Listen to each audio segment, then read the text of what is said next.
Well, welcome to another Azure Lab. And today we're going to talk about Azure policies and several other items. But right now, Azure policies. Oh, I remember now, policies and tags.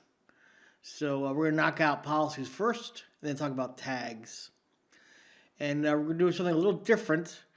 Most of the PowerShell scripts we'll be using will be already created. And I will have these scripts on the description of the lab. So you can either write them yourself from looking at the screen or just copy and paste from the description on the lab. So if you're not sure what Azure policies are, it's kind of a cool feature. In a nutshell, I'll read what's on the screen here in a second, but in a nutshell, it allows you to have some standards going on. For example, maybe you only want resources in the East US2 region. So if someone tries to deploy a resource in the East region, if you have the policy enabled, it will not allow that to happen. And that's one of our things we're going to do in the lab today, is limit the locations for all resources. Another popular way to use policies is the SKUs for VMs. You know, some of the VMs are really costly, so you might not want to allow some of the higher priced ones. So only allow certain ones. And we're going to do that today as well. So you use policies to limit the SQLs for virtual machines.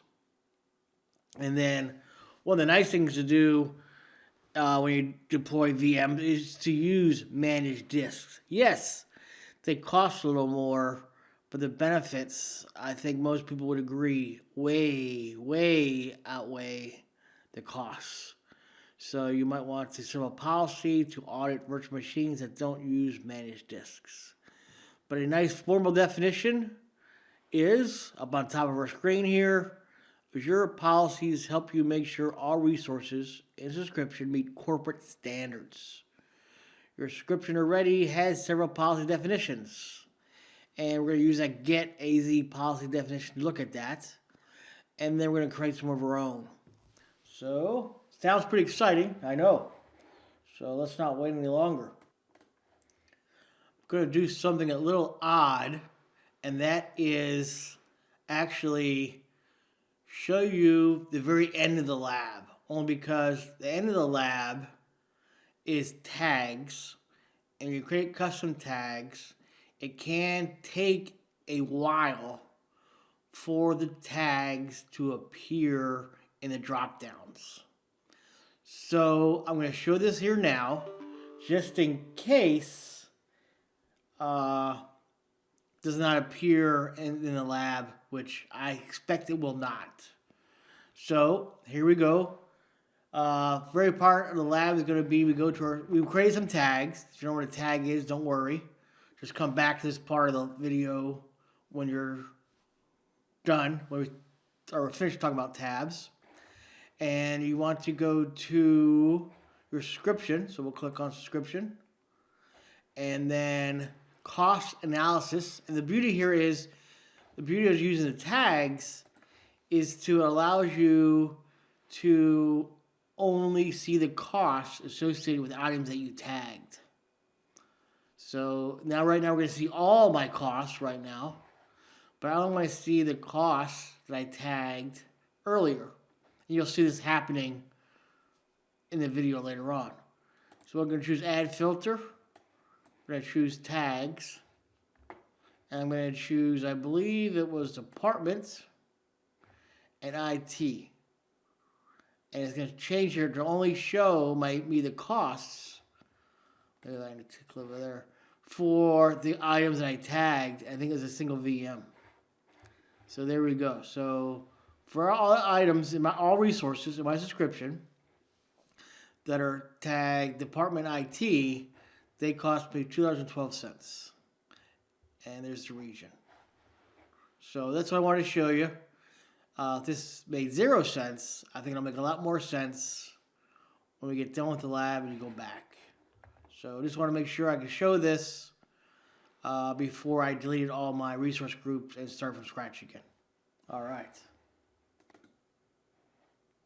All right, the first thing we want to check out is all the policies, definitions we already have in place.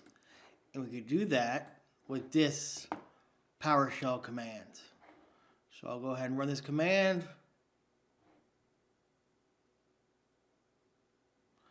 Take just a little bit, and there we go. Those are the ones that we have access to. You see static built in. And let's just see, just by chance, here's one called Prerequisites to Audit Windows VM Configuration. You can spend, you think this is a good time looking at these, go ahead. But I just wanted to be aware of the existing ones we have already in place. Okay, in this part of the lab, we're going to define some variables, our location, eastus, eastus2, what VMs we're going to allow. We're going to get our resource group called manageVmlab, and then define these definitions here. So I'm going to go ahead and just run up to this part here. And we'll say go.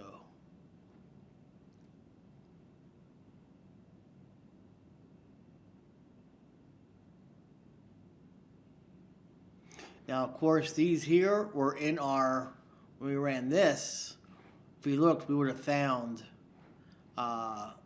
these 3 definitions already created for us. We're just grabbing them into a variable for right now. All right, now let's make the policy that's going to limit what locations we can create resources in. So let's go ahead and run this one.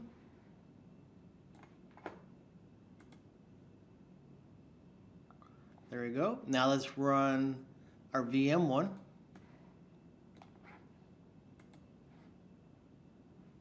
And then let's run auditing for unmanaged disks. Okay, so now if we go and look at our portal and we look under policies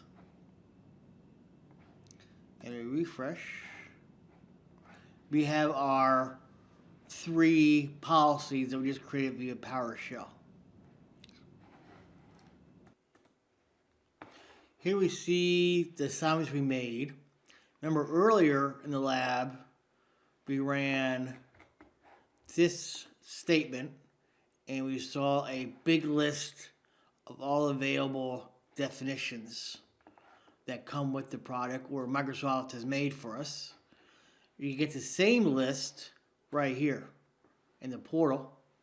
And it's a little friendlier in the sense that you can go on categories. So I'm going to unselect everything. Notice there's nothing called VM because in the Azure world, that's called compute. So you can see we have our allow virtual machine SKU that we're using. And here's one of managed disks that we're using. So a little more friendly list, or you could always go back and say select all. And for fun, you could do quiz your friends. Hey, is there a built-in policy to show auto results from Windows VMs that do not have the specified Windows PowerShell module installed? True or false? And if you really want to get cute, what category is it in? Yes. All right. So if you want to make the same, if we look, let's go back to our assignments. And if we click on, say, this one, you're going to see some stuff filled in.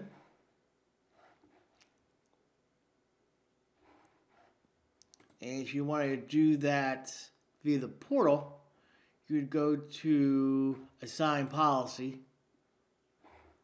and click here, and you can see all the policies yourself. And of course, you could then filter. And here's our allow storage. The VM should be in here. So yeah, allow virtual machine. So another way you can do it this way as well via the portal. All right, going back to our script though, we ran these 3 commands. Audit manage disks, yes. So now we're ready to create a VM so we can test some of these policies on. So we'll run this command, call speed.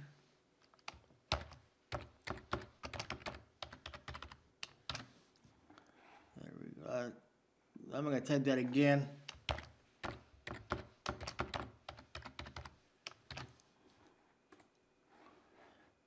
And then create our... Now we're going to create an eastus2, looks like,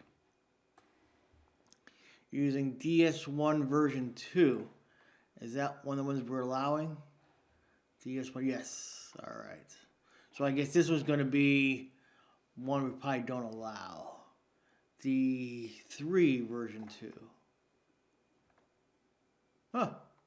Well, let's see what happens here. We have to get one that we don't allow, because what would be the sense of this, doing this? All right, so let's run this.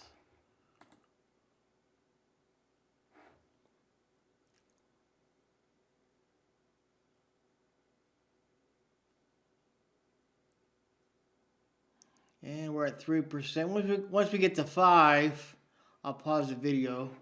That should mean everything, syntax is okay. So, okay, our VM was successfully created.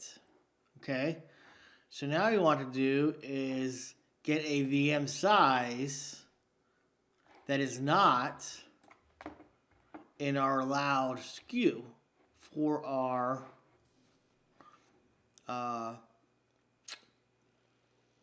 in our definition. So I think the easiest way to get the list of available SKUs is go to here, our actual assignment, and if we go to parameters, to select it, and you can see the to selected should be in blue. There it is. So we want to install, say, it's not DS2 underscore version 3. Hope I can remember that. All right, let me put that in Notepad.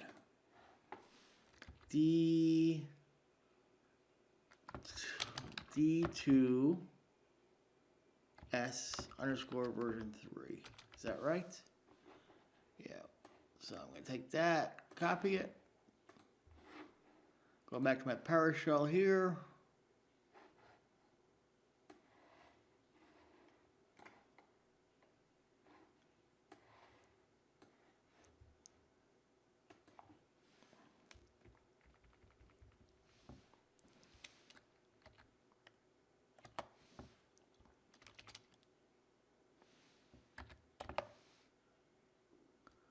Oh, wow, that's one word. There you go. D2 version 3, that's not what we're allowing, right? Yes, okay. So now, I'm going to go ahead and save this. When we run this command, we should get a deny. We got 20 seconds.